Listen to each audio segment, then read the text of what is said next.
Teeth. They're the coolest rocks you'll ever grow in your face. And I'm only half kidding, because they basically are rocks made of millions of tiny mineralized crystals. But things get tricky when that mineral degrades, because unlike bones or skin, your teeth can't heal themselves. So when we get a cavity or a hole in our tooth, we need help fixing it. So you might be thinking that before modern dentistry became a thing, people must have had even worse teeth, rotting out of their heads left and right. And yeah, while there are some gnarly examples of ancient humans with cavities, they weren't like eating candy by the handful and washing it down with energy drinks. At the same time, the story isn't as simple as humans get a lot of cavities now that we eat processed foods either. So let's take a peek back in time and figure out why humans have the worst teeth in the animal kingdom.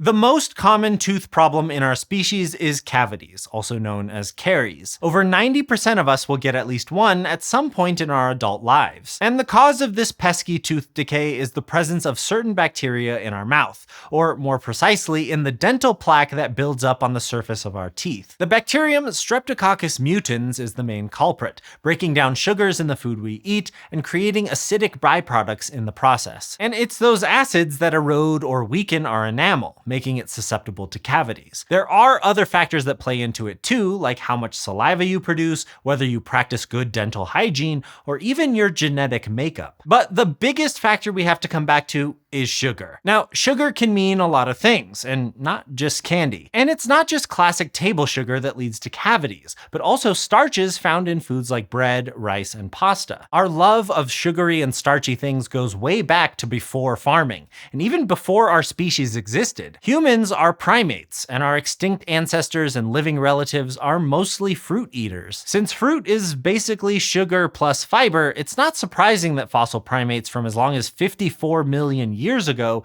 had cavities in their teeth, as do some fruit-loving monkeys and apes alive today. Primates can definitely have a sweet tooth. There are chimps who eat huge amounts of fruit and like to chew and suck on wads of fig gunk for hours on end. And yet, chimps only have something like a 45% max cavity rate across individuals, which is half of the 90+% in present-day humans. So when did things really pop off for us, tooth decay wise? Well, the short answer is the agricultural revolution around 10,000 BCE. It happened at different times all across the globe, but in general it caused massive dietary changes to the majority of people on Earth. Because before farming, people hunted and gathered foods that grew wild in their environment. If we flash back to say 1.5 million years ago, early human relatives like Paranthropus robustus were eating different kinds of plants, but not a ton of sugary stuff. So it's not surprising that even though they had a few cavities, they had way fewer than the later and more like us Homo erectus from the same site. Neanderthals had cavities too, but not many at all, despite the fact that they too carried the Streptococcus mutans bacterium. We know that because some clever scientists chipped off the hardened dental plaque from some Neanderthal teeth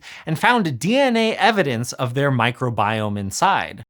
You know I wouldn't interrupt a SciShow video if it weren't for a really good reason, like showing our appreciation for the company that made it possible for us to make this video in the first place. We've worked with Brilliant for years, and this year they've been our most consistent SciShow sponsor, but we don't take that for granted, and we are genuinely thrilled to continue working with people who feel the same way that we do about fun and accessible science. Brilliant is an online learning platform, and it offers thousands of lessons in a huge variety of topics throughout science, math, and computer science. And their range is impressive, but it's how interactive their courses are that really sets them apart. The people at Brilliant go above and beyond to build in puzzles, quizzes, case studies, and hands-on learning opportunities. Even with all of that engagement, they prioritize accuracy, working with specialists from top universities to get the content right. And with courses covering data, programming, and large language models, it's good to have smart people behind the scenes. So for pretty much all of the reasons that you like SciShow, you will probably like Brilliant too. And you can check them out at brilliant.org/scishow or at the link in the description down below. That link also gives you 20% off an annual premium Brilliant subscription, and you'll get your first 30 days for free.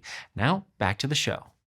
If we look at our own species, Homo sapiens, we see variation in how many people were affected by tooth decay, and groups that ate more sugary foods were usually the ones with more cavities. Take a site in Morocco from around 14 to 15,000 years ago known as La Grotte des Pigeons. In a 2014 study, researchers found that around half of the teeth and 94% of the people had cavities, similar to modern industrialized populations. Compare that to most other hunter-gatherer societies, which at most have cavities in like 15% of their teeth. But how could that happen without gummy worms and Coca-Cola? Well, evidence suggests that they ate a boatload of an especially sweet kind of acorn that gets soft and sticky when cooked, in addition to wild oats and legumes. But the fun for Streptococcus mutans and its cavity-making pals really got started when we figured out how to farm grains like wheat and barley. And it got even worse with heavy food processing and eventually adding sugar to everything from bread to sauces to fruit juice. We have plenty of evidence that shows once farming was invented, people across the world had the potential to develop roughly modern-day levels of cavities. But we can also see evolution in the cavity-causing bacterium itself that came along with our changes in food production. While ancient human relatives have been plagued by Streptococcus mutans since at least the Neanderthal days,